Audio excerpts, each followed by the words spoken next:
Bismillahirrahmanirrahim. Alhamdulillahirabbil alamin. Allahumma shalli wa sallim ala sayidina Muhammadin wa ala alihi wa ashabihi ajma'in. Assalamualaikum warahmatullahi wabarakatuh.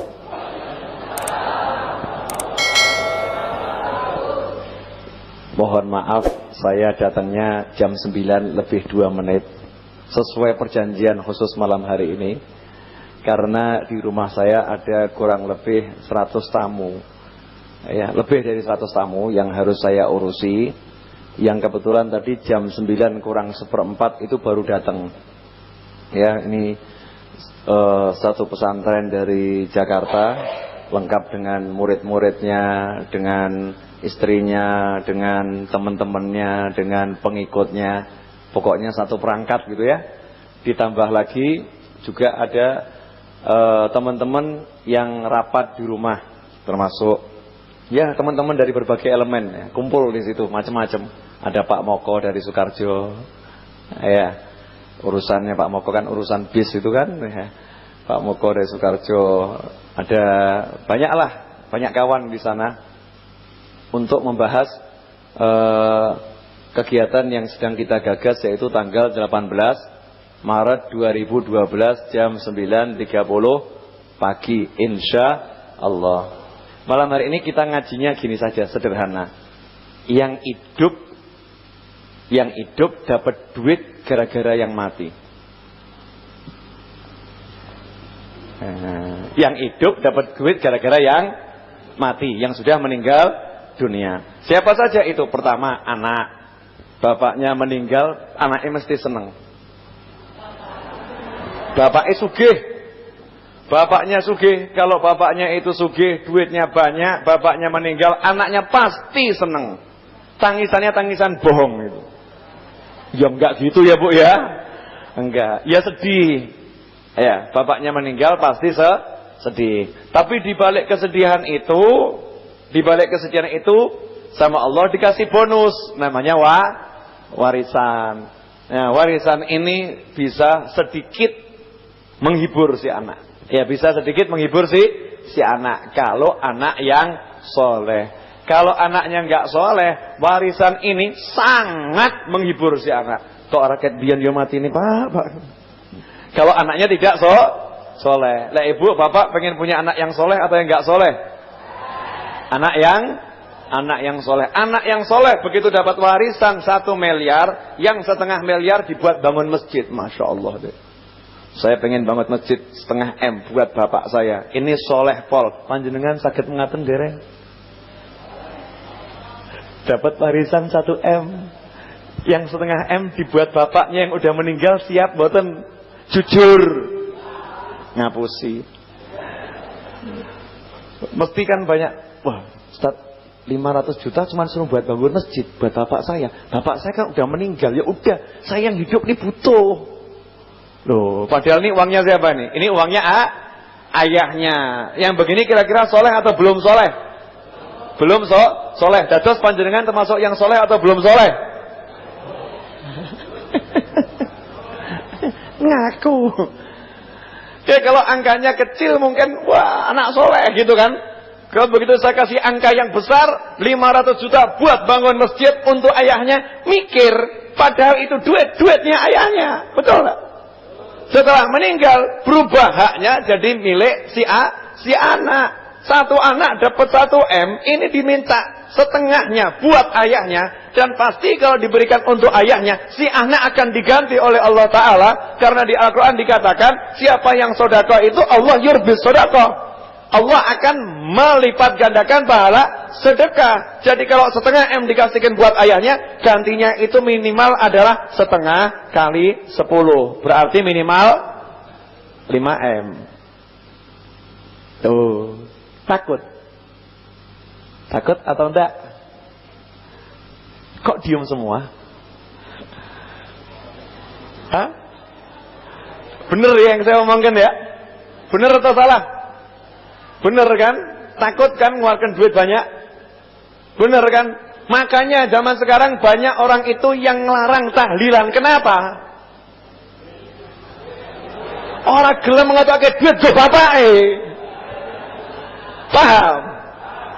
Tapi kalau orang-orang yang sayang sama bapaknya itu lomo, berani mengeluarkan uang sedekah untuk orang tuanya. Kalau perlu 7 hari berturut-turut ngedum beras untuk 40 kakak. Oh, cakep itu.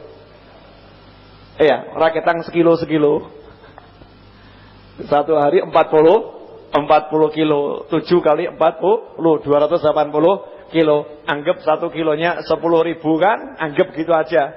280 kali 10.000 berapa? Saya nggak bisa ngitung. Hah?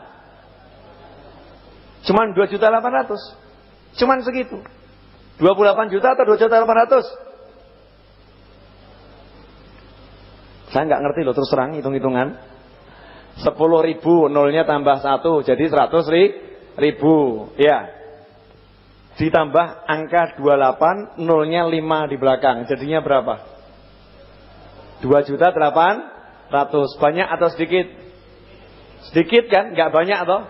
Tapi coba 7 hari berturut-turut ngedum beras 40 kilo tiap hari untuk nawa itu buat bapaknya. Mikir boten?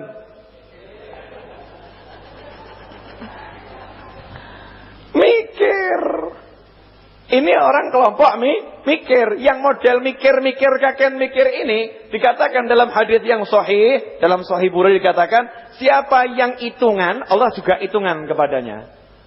Jadi kalau sama orang tuanya saja hitungan, maka nanti urusan rezeki Allah juga berut hitungannya sama dia. Makanya ciri orang-orang yang gampang rezekinya, urusan duit enggak banyak hitungan. Loh, apalagi buat orang tuanya. Ya Pak, monggo Pak, silahkan Pak. Nyawa saya pun saya dijual buat Bapak enggak apa-apa. Donorkan jantung saya, jual Pak. Yang penting Bapak bisa senang, tidak jadi masalah. Ini betul-betul anak yang soleh. Udah bisa gitu belum? 1.001 ya, longko ya.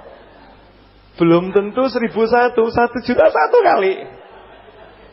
Ya, mungkin 1 juta 1. Lah ini ternyata ya, orang yang hidup ini banyak yang dapat harta dari yang meninggal dunia. Sayangnya yang hidup seringkali lupa kepada yang meninggal dunia. Nih, dari warisan. Yang kedua, selain warisan apa? Warisan itu wujudnya macam-macam. Ada warisan duit, ada warisan ilmu. Dan warisan yang gak ada habisnya adalah warisan ilmu. Makanya kalau urusan warisan ilmu, yang bisa dapat ini ya, yang bisa dapat siapa? Seluruh umat Islam. Dapat dari yang meninggal dunia warisan ilmu. Dari mana dapatnya? Ketemu muridnya. Ya, ketemu muridnya. Fulan, dulu guru saya ngomong begini. Dapat warisan ilmunya. Dapat warisan ilmunya. Ini umum. Tapi yang menarik, malam hari ini panjenengan kalau pergi ke daerah Pasar Kliwon sana, maka Pasar Kliwon itu jadi seperti di Mekah dan Madinah. Malam hari ini, besok juga, apalagi Rebo pagi. Panjenengan lewat Pasar Kliwon persis Mekah Madinah. Kenapa? Putih-putih di jalanan. Di masjid putih-putih, di jalan putih-putih. Orang jalan kaki pakai sarung, baju takwa, kopiah. Kemudian itu pasar seng pindah Pasar Kliwon. Pasar seng yang dibongkar tuh di Mekah itu pindah Pasar Kliwon. Yang namanya Ampel Surabaya pindah malam ini ke Pasar Kliwon. Banyak orang jualan kopiah, jualan tasbih, jualan minyak wangi, jualan jilbab di sepanjang jalan. Dan orang buka apapun laku. Jual es teh laku, jual kopi laku. Jual nasi goreng laku, jual mie godok laku, jual mie goreng laku. Walaupun rasanya enggak karu-karuan. Itu laku. Kenapa?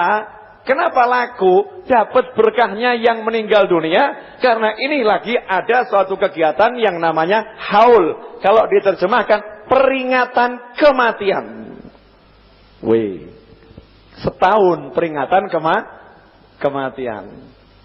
Dengan adanya peringatan kematian setahun ini berbondong-bondong orang dari Sabang sampai Merauke, dari kutub utara sampai kutub selatan datang ke sana. Bukan cuma dari Indonesia, dari luar negeri berangkat untuk hadir. Soekarjo datang enggak, Pak?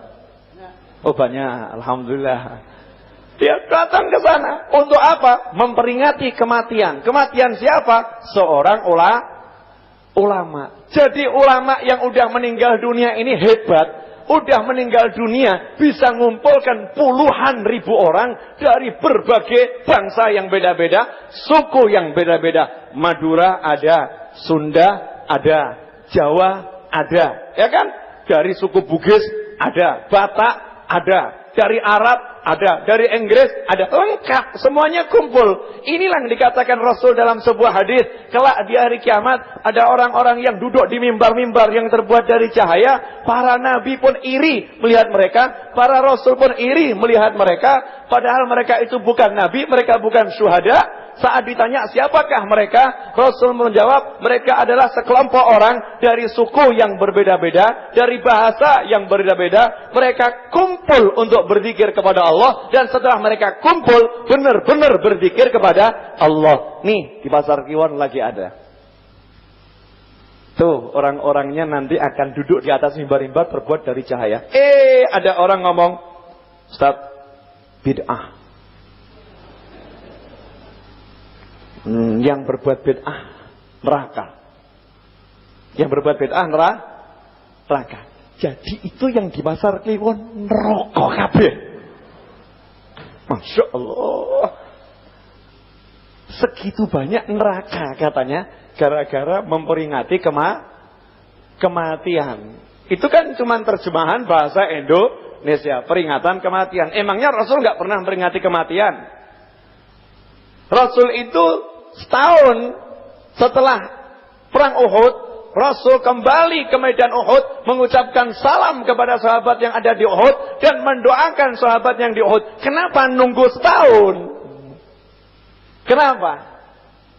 Mengenang wafatnya mereka semua dan mendoakan. Dari situlah oleh para ulama, makanya setahun sekali orang-orang yang soleh diperingati, bukan memperingati hari wafatnya, tapi di hari wafatnya itu diperingati sejarah hidupnya. Bagaimana bisa menjadi orang soleh. Alias sebetulnya majlis hal itu majlis zikir, majlis mengenal ulama, majlis mendoakan sesama muslim. Itu yang namanya majlis hal. Kumpul baca Yasin, kumpul baca tahlil, kumpul baca tasbih, kumpul baca tahmid, kumpul baca takbir, dan seterusnya. Kumpul di situ ada tausiah, kumpul muslim yang satu berjabat tangan dengan muslim yang lain, kumpul muslim yang enggak kenal rumahnya dibuka, subhanallah. Kenal enggak kenal rumahnya dibuka, enggak ditanya KTP-nya mana, asal dari mana, langsung digelarkan, silahkan tidur di sini, dijamu dan dilayani betul-betul tampak persaudaraan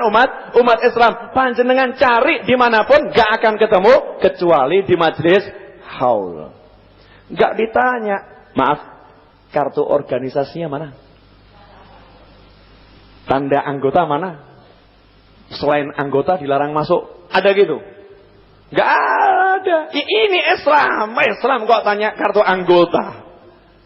Islam itu enggak pakai kartu anggota. Anggotanya mana? La ilaha illallah Muhammadur Rasulullah SAW. Begitu la ilaha illallah Muhammadur Rasulullah, selesai. Itu adalah anggota kami. Itu adalah teman kami. Enggak perlu nanya KTP-nya dari mana dan seterusnya dan seterusnya. Kira-kira gampang enggak buat manusia seperti itu?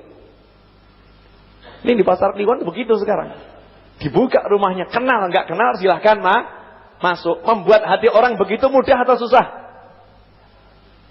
Ya kan? Siapa yang buatnya jadi mudah? Allah Ta'ala. Kalau enggak benar tidak mungkin. Kalau enggak benar enggak mungkin. Sakit dipahami? Nah itu ternyata yang jualan berarti dapat rezekinya perantaranya siapa? Yang meninggal dunia. Berarti yang meninggal dunia bisa memberi manfaat kepada yang hidup. Mau dalilnya? Yang tadi belum cukup. Mau lagi yang lain? Bu, ibu mau buktinya? Meninggal dulu, Bu. Iya, Bu. Ustadznya dulu. Jawabannya bagus. Ustadznya dulu. Nanti kalau saya duluan, ibu ngirimin tak kabari nanti ya.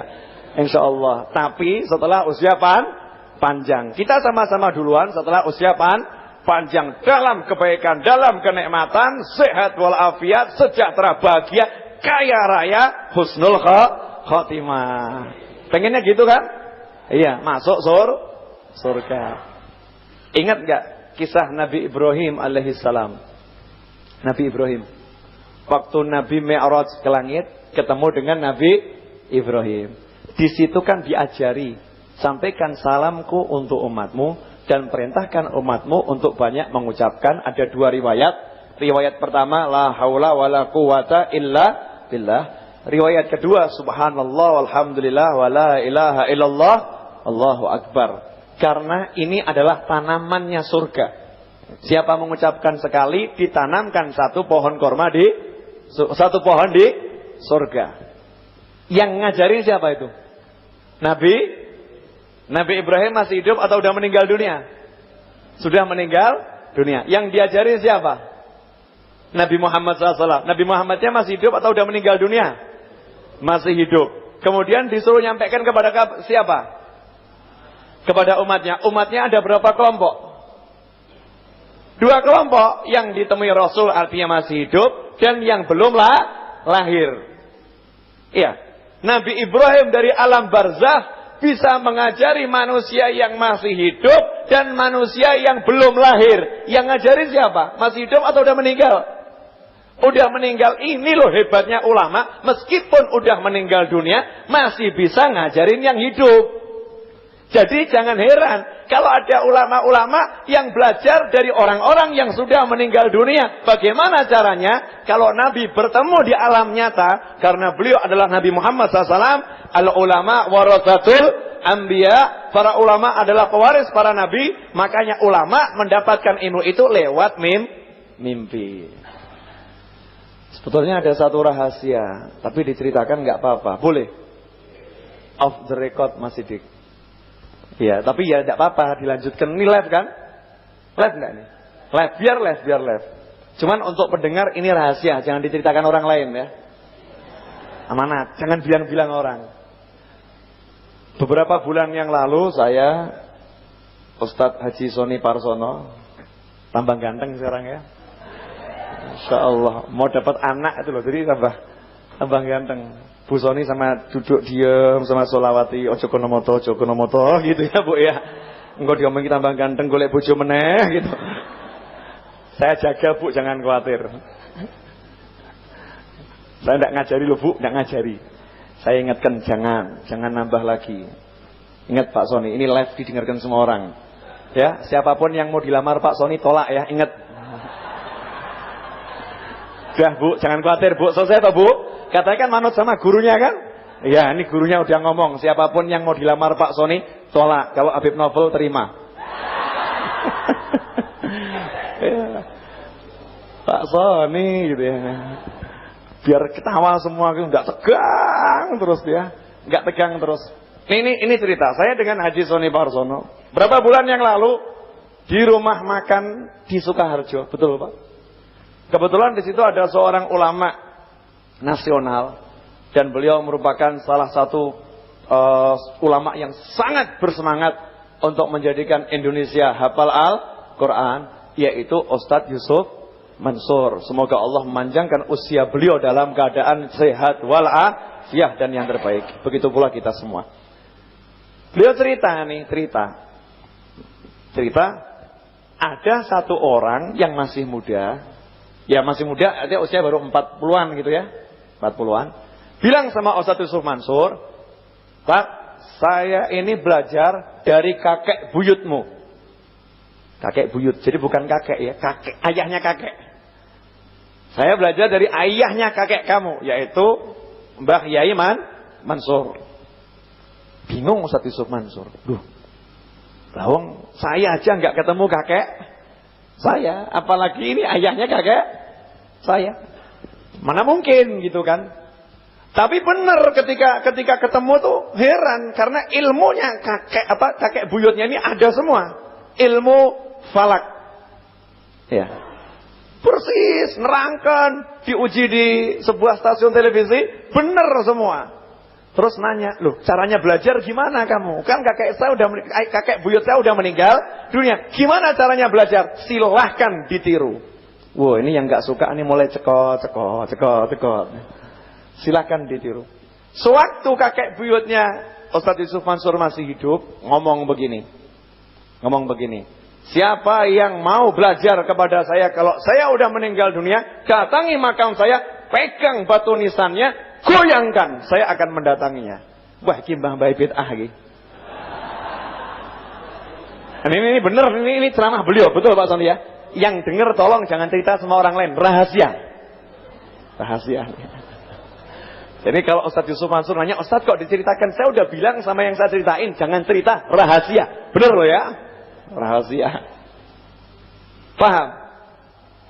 Ustadz Yusuf Mansur penasaran nih. Wah, ini kalau orang lain saja langsung didatengin dalam mimpi diajarin. Artinya mimpi setelah ziarah, ya ziarah, pegang batu nisannya ziarah, minta diajarin gitu, mimpi, diajari. Maka beliau coba nih berangkat ke makam kakek buyutnya. Sampai di sana, udah pergi semua, masuk ziarah sendiri. Baca doa, Fatihah dan lain sebagainya. Batu nisan dipegang, digoyangkan. Tahu nggak apa yang terjadi? Patah.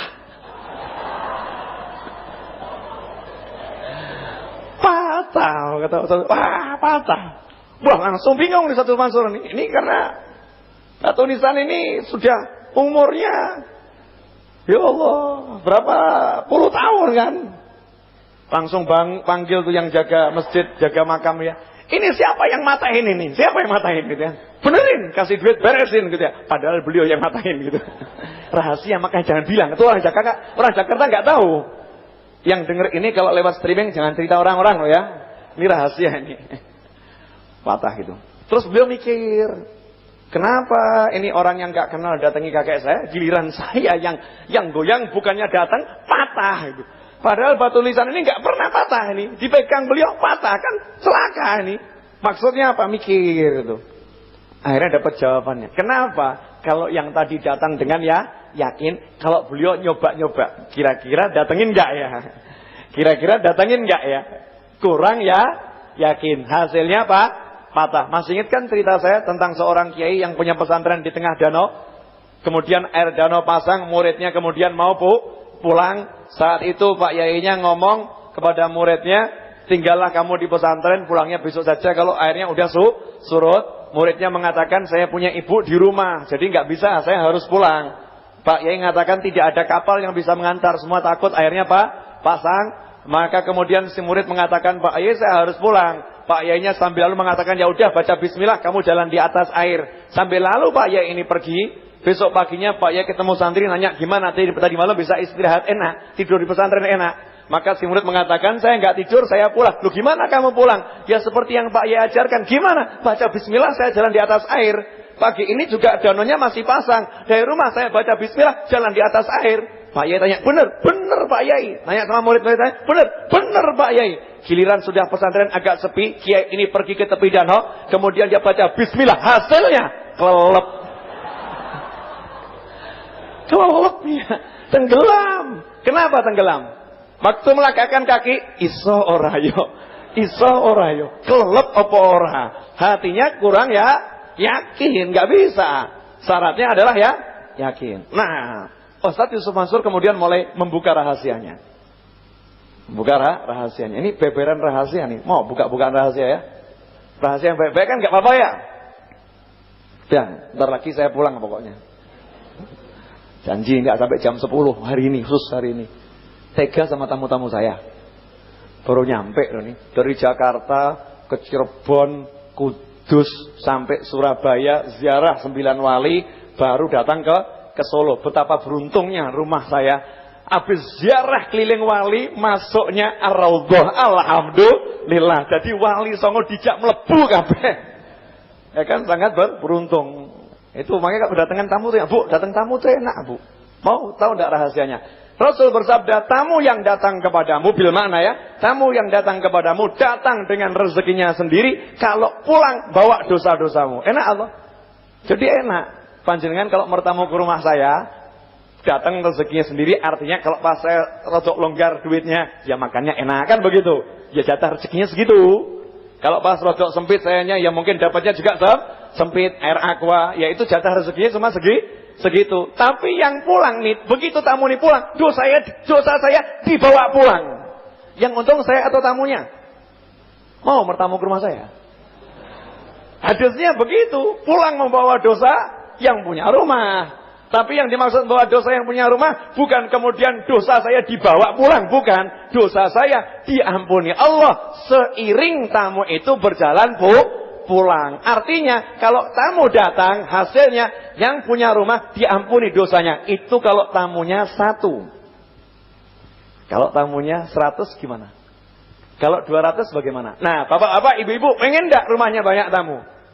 Pengen. Makanya rumahnya buat pengajian. Jangan rumah cuma buat kumpul nonton TV. 5 orang tiap hari sinetron, ya itu saja. Istiqomah, betul. Buat rumahnya pengajian minimal 2 pekan sekali. Kumpulkan tuh ibu-ibu yang biasa arisan. Bu, yuk kita sekarang di samping arisan, yuk kita yasinan dulu baru arisan. Nih datang nih baca yasin 2 minggu sekali. Kumpul, rumahnya kedatangan tamu. Dan itu tamu-tamunya Nabi Muhammad SAW. Apa enggak betapa mulia kita? Para penuntut ilmu itu adalah orang-orang yang diundang oleh Nabi SAW. Dalam hadisnya, idza marartum biryadil jannah farta'u. Kalau kalian melewati taman-taman surga, masuk nikmati. Enak enggak? Enak. Mau dilanjutkan enggak rahasianya Ustaz Yusuf Mansur tadi? Rahasia, jangan dibocorkan loh ya. Ternyata waktu itu Ustaz Yusuf Mansur, kata ayahnya, ini yang ngomong Ustaz Yusuf Mansur bukan saya. Saya ini kurang pandai. Ini bahasa beliau saya haluskan karena beliau ngomong pakai bahasa Betawi kasar banget gitu ya. Kalau saya yang ngomong nggak pas, kalau beliau yang ngomong nggak apa-apa. Misal kalau saya ini goblok, kalau saya ngomong gitu kan nggak apa-apa. Tapi kalau Pak Soni, Ustaz Noful tuh pernah ngomong saya goblok kan nggak pas. Betul kan Pak? Ya. Beliau pernah ngomong nih, saya ini kurang cerdas. Saya beri makna ya, saya rubah bahasa biar halus. Saya ini kurang cerdas. Jadi belajar bahasa Arab, baca gundul tuh nggak bisa. Belajar terus baca gundul nggak bisa. Belajar terus baca gundul nggak bisa. Hasilnya ya gundul nggak bisa. Akhirnya mulai saya lakukan mujahadah. Zikir, doa dengan cara-cara tertentu. Kirim Fatihah pada salah seorang ulama yang telah meninggal dunia. Ulama ini pakar bahasa. Niat minta diajarin. Hasilnya apa? Selesai zikir doa mujahadah sekian lama, mimpi itu ketemu ulama tadi. Mimpi ketemu ulama tadi. Dalam mimpinya itu diajak jalan naik tangga rumah. Diajak jalan, sambil jalan diajarin baca gundul. Baca nahwu shorof diajarin. Sambil jalan, bangun tidur, langsung bisa bahasa Arab, huruf gundul, ahli, pakar. Panjenengan kalau lihat Ustaz Yusuf Mansur di ANTV ya, beliau itu kalau nulis bahasa Arab, nulisnya cepat atau pelan-pelan? Cepatnya bagus atau nggak bagus? Bagus kan? Kelihatan ahli kan? Itu kalau nggak orang pinter nggak bisa itu. Kalau nggak orang pinter nggak bisa. Ngomong itu mungkin lebih gampang, nulis itu lebih sulit. Kalau bisa nulis berarti bisa nahwu shorof. Ya berarti bisa nahwu shorof. Nah ini beliau bisa dapat dalam mimpi, lapor sama ayahnya. Ayah, saya udah bisa. Bangun tidur lapor. Saya sekarang udah bisa baca huruf gundul. Kata ayahnya, mana mungkin. Ya mana mungkin. Bener udah bisa. Akhirnya dikasih satu kitab. Coba baca. Dikasih kitab itu bisa. Ayahnya, kok bisa? Iya, ceritakan mujahadahnya. Ini orang yang hidup dapat ilmu dari orang yang meninggal dunia. Kalau ada orang yang tanya dalilnya mana, mi'rajnya Nabi Muhammad sallallahu alaihi wasallam. Udah pernah dengar gini belum? Dalilnya tadi orang yang hidup belajar dari yang meninggal dunia. Udah pernah dengar belum? Belum. Sama, saya juga baru sekarang. Saya dapat dalilnya kisah mi'rajnya Rasul ketemu Nabi Ibrahim itu ya. Saya baru nyadar ketika ceramah tadi, ternyata Nabi Ibrahim mengajarkan kepada Nabi Muhammad SAW. Nabi Ibrahim udah meninggal dunia, Rasul masih hidup. Selama ini saya cuma bahas yang meninggal memberikan manfaat kepada yang hidup. Di majelis ini saya dapat tambahan pemahaman, ternyata yang meninggal bisa memberikan ilmunya kepada yang masih hidup. Dan ini nas hadis yang benar, bukan hadis yang palsu gitu.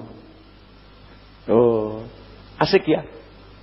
Kan Allah udah janji lewat lisan Nabi SAW, man amila bima alima warrathahullahu ilma ma lam ya'lam. Siapa yang mengamalkan ilmu yang dia ketahui, Allah akan mengajarkan ilmu yang belum dia ketahui. Bagian dari pengamalan ilmu adalah menyampaikan ilmu tersebut. Ilmu yang disampaikan hasilnya dikasih Allah ilmu yang baru. Termasuk tadi ini saya dapatkan pemahaman yang baru berkat saya menceritakan mi'rajnya Nabi SAW ketemu dengan Nabi Ibrahim alaihissalam. Asik. Dah ya. Waktunya. Ya, ceramahnya malam hari ini cukup sampai di sini ceramahnya. Tapi belum selesai. Ya, kok cepet? Cepet? Hah? Baru 5 menit? Pak Sony, sudah ya? Tuh, iya ceramahnya. Ceramahnya sampai jam 10. Penyampaian materi sampai jam 10 kurang seperempat. Nah, malam hari ini saya punya 15 menit akan saya sampaikan sesuatu. Nah, ya, ada sesuatu yang akan saya sampaikan selama 15 menit. Ya, sesuatu itu adalah yaitu tentang acara tanggal 18 Maret 2012. Tadi udah diumumkan. Ya, ada berapa hal yang ingin saya tanggapi dari pengumuman Pak Sony. Pak Sony bilang kalau pengajian jangan malam-malam. Betul. Khusus di Majelis Ar-Raudhah kalau pengajian sampai malam. Di mana-mana kalau pengajian jangan malam. Nah, kalau ngaji sama saya di rumah itu pasti sampai malam. Jam berapa? Maksimal jam 11. Saran beliau jangan nanggung, makanya saya polkan. Beliau kan saran tadi, jangan nanggung, sekalian dipolkan. Makanya pengajiannya saya polkan. Kalau nggak dipolkan, kesian teknisi radio. Nanti mesti harus nyetel siaran yang lain. Mas Sidik akan saya polkan terus, jangan khawatir. Restu udah tadi live, rekamannya disimpan ya. Jadi akan saya polkan. Nah, kenapa? Karena pengajian di rumah itu sebetulnya saya lebih senang kalau lebih cepat selesai, lebih bagus kan ya.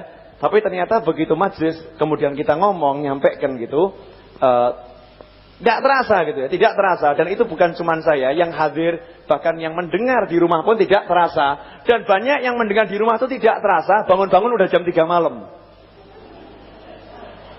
Ketiduran. Awalnya ikut, akhirnya tidur gitu kan. Banyak yang seperti itu.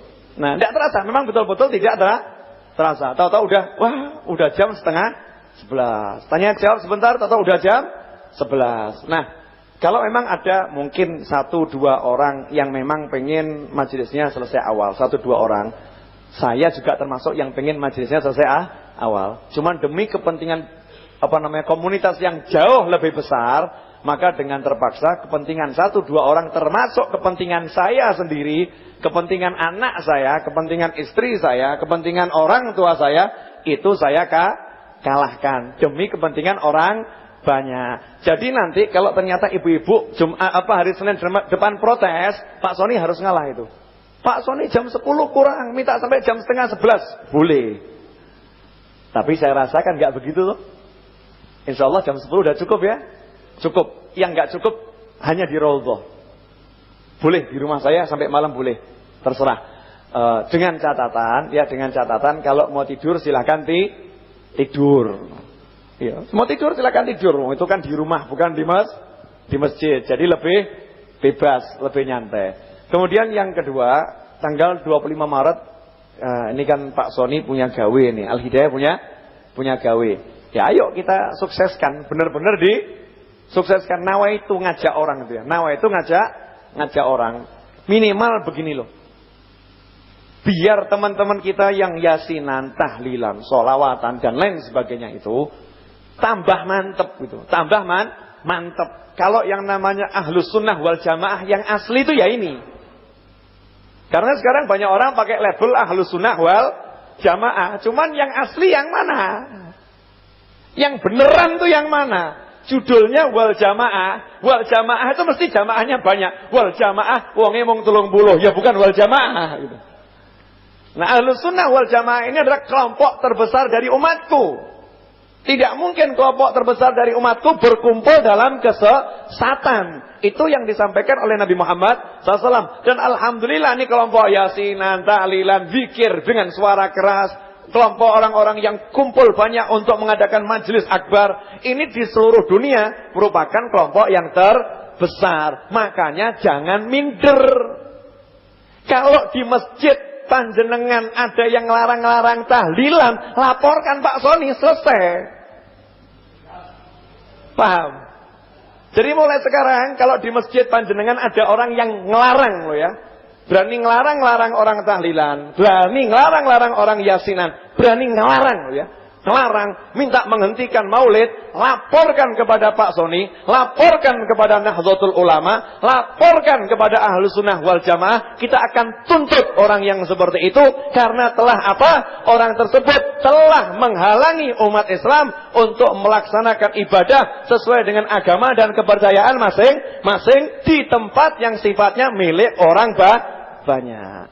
Ngapunten, yang namanya yasinan, tahlilan, sholawatan itu merupakan ajaran yang diakui sah oleh pemerintah RI dan didukung oleh pemerintah RI. Makanya presiden yang lampau almarhum ketika istrinya meninggal dunia, seluruh TV 7 hari berturut-turut tahlilan dan seterusnya di mana-mana. Kalau pejabat meninggal dunia diselenggarakan tahlilan. Berarti kalau ada orang-orang yang sampai anti, melarang, memusuhi kegiatan tahlilan, dia telah memusuhi sesuatu yang disahkan oleh negeri ini.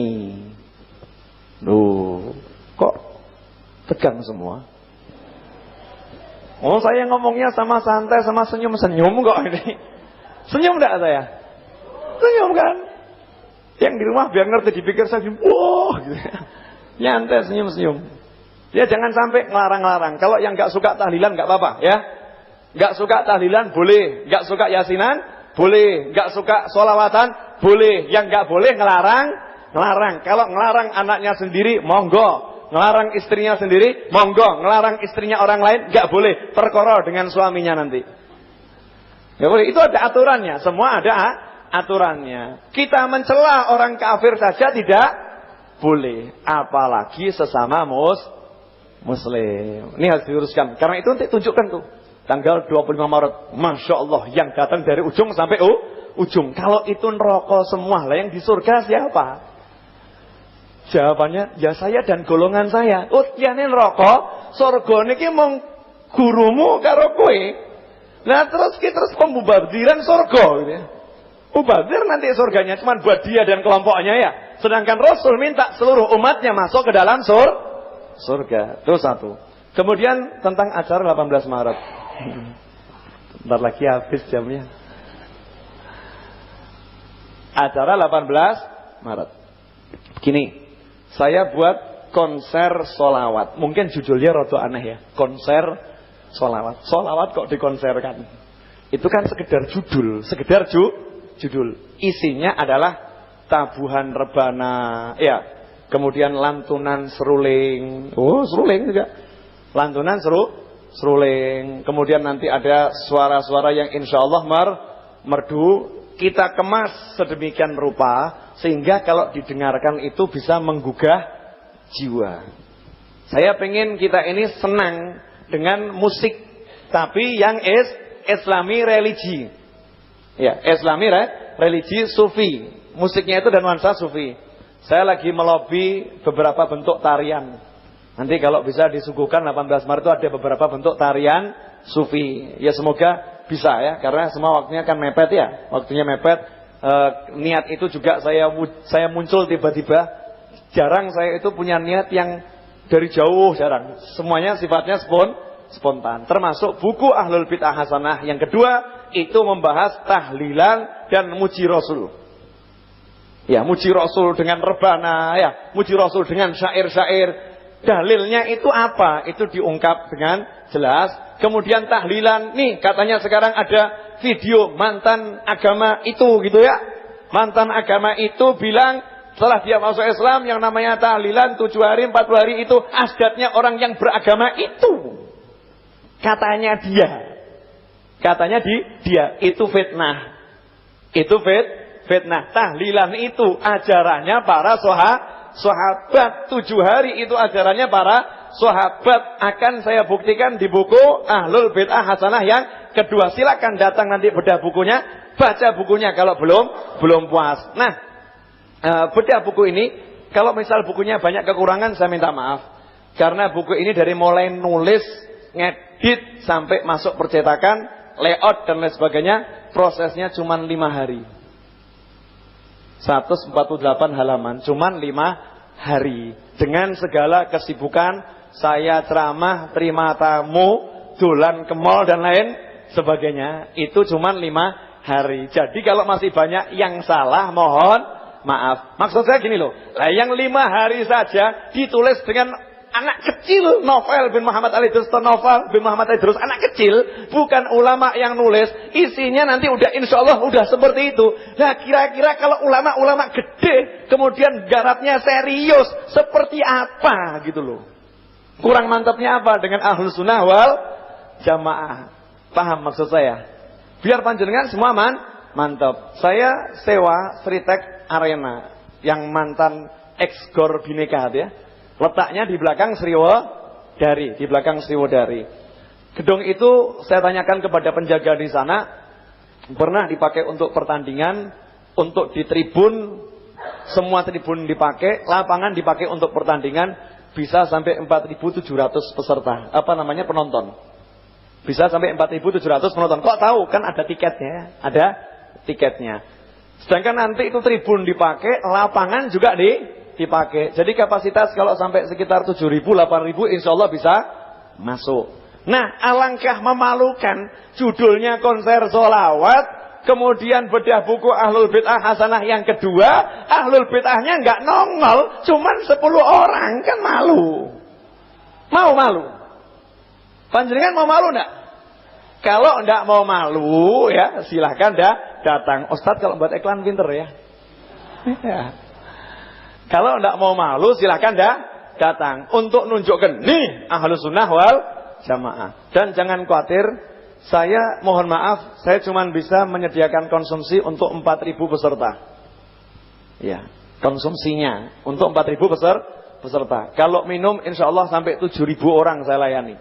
Tapi kalau untuk makannya sampai 4.000 peserta. Dan kita siapkan konsumsi yang layak lah, yang layak, bukan murah, layak dan enak, insya Allah demikian. Kemudian satu hal yang pengen saya contohkan di situ bersama teman-teman, nanti tempat masuknya pengunjung pria maupun pengunjung wanita terpisah. Pintunya terpisah, tempat duduknya terpisah, dan terpisahnya itu jelas sekali. Ya jelas terpisah. Toiletnya juga terpisah. Yang melayani juga beda, yang laki dilayani laki, yang perempuan dilayani para perempuan gitu. Jadi kita tunjukkan ini acara benar-benar Islami dan kami pengen berkah gitu loh. Pengen berkah, bukan adanya acara kemudian terjadi maksiat, nanti senggol-senggolan lanang wedok seperti lagunya Habib Syekh itu loh.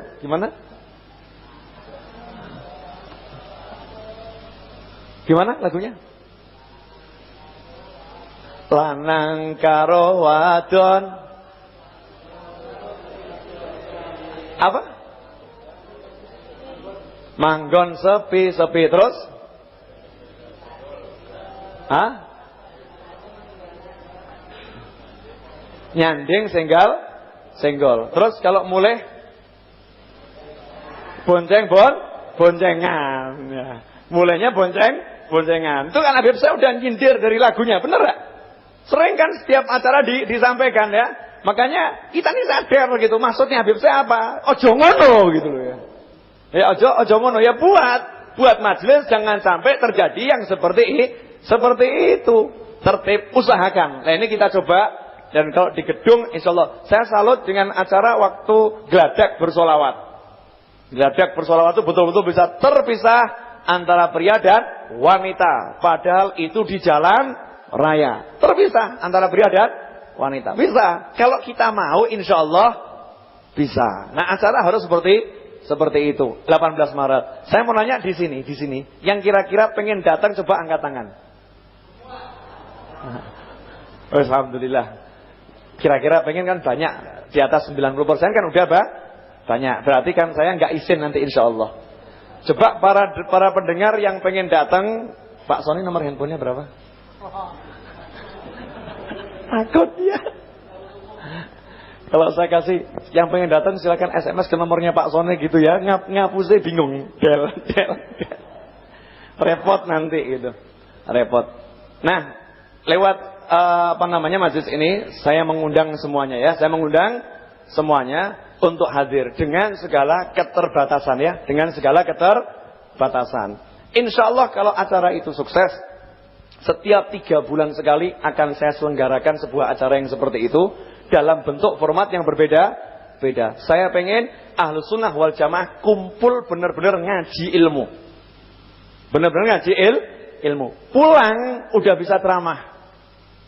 Ya, bisa ngomong. Saya ngomong tahlilan ki ajarane agama ki sapa? Ngawur. Tahlilan ki ajarane sahabat. Kowe ora percaya? Macanen buku iki, aku percaya. Ini kowe iki model-model tak kandhani ya ora percaya, maca buku ya ora percaya. Dadi wis karepmu gitu. Wah asik, jadi bisa ngomong semua gitu kan. Bayangkan kalau semua Ahlus Sunnah wal Jamaah, semua ini ya, berani ngomong dan mau ngomong dengan santun. Berani ngomong dan mau ngomong dengan santun di masjidnya masing-masing, di langgarnya masing-masing, di musolanya masing-masing, di kantornya masing-masing, di tokonya masing-masing. Kira-kira yang model-model begitu bisa hidup enggak? Tak bisa kan? Gelagepen. Satu ngomong kroyok 10 omongan, ya kan? Satu ngomong kroyok 10 omongan, ya? Jelas ya? Jadi Ahlus Sunnah wal Jamaah 2012 harus sudah betul-betul meratakan suaranya, serempak, say no, katakan tidak untuk golongan yang aneh-aneh model begitu. Termasuk say no jadi mantu. Paham? Jadi ibu kalau mau cari mantu cari yang podo agamane jelas, itu pasti. Yang itu dua harus podo-podo doyan tahlil. Jangan sampai dapat mantu yang enggak doyan tahlil, medeni. Nanti kalau ibu-ibu meninggal dunia setelah usia panjang, nih, cucunya ibu mau nahlil kan, neraka, enggak boleh. Mau bu, mau. Jadi kalau cari mantu yang bagaimana? Yang suka? Lah kalau datang orang nggak suka tahlil, anti tahlilan, bawa duit 3M, kira-kira diterima atau ditolak?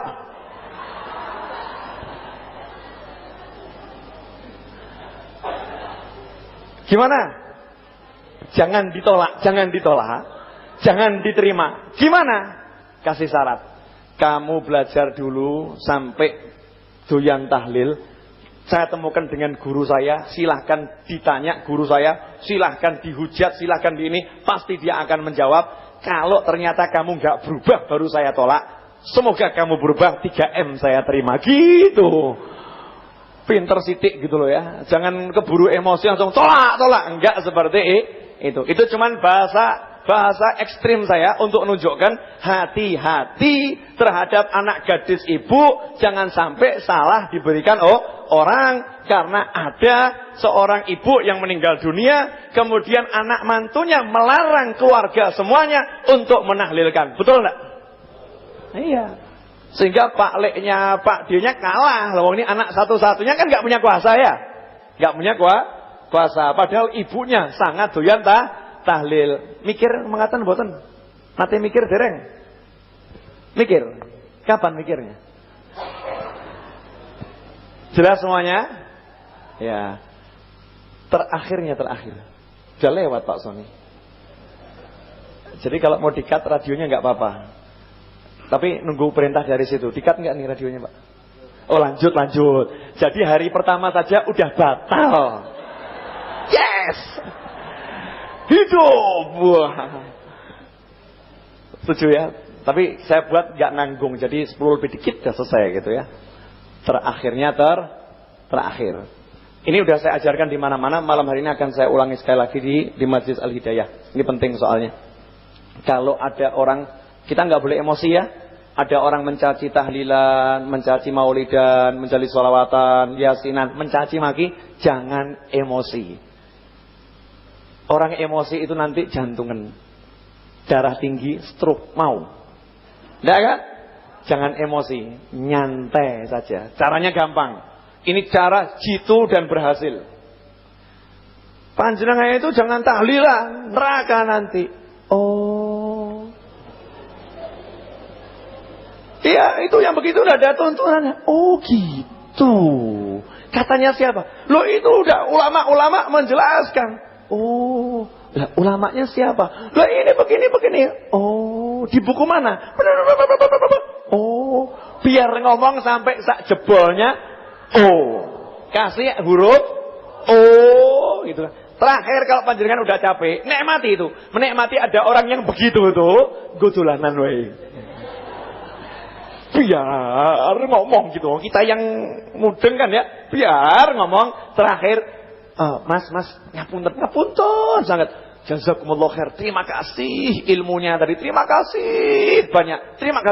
Tapi ngapunten, saya harus pamit sekarang. Loh kenapa? Saya mau mimpin tahlilan dulu. Ya? Selesai kan? Enak enggak? Puas enggak? Puas kan? Perlu emosi enggak? Enggak perlu, ya. Orang Islam tuh gitu. Idza khatabahumul jahiluna qalu salama. Kalau ada orang-orang yang bodoh ngajak ngomong, mencaci, memaki, maka mereka itu jawabannya ucapan-ucapan yang menimbulkan selamat damai. Oh, luar biasa. Oh gitu ya. Oh, enggak usah dibantah.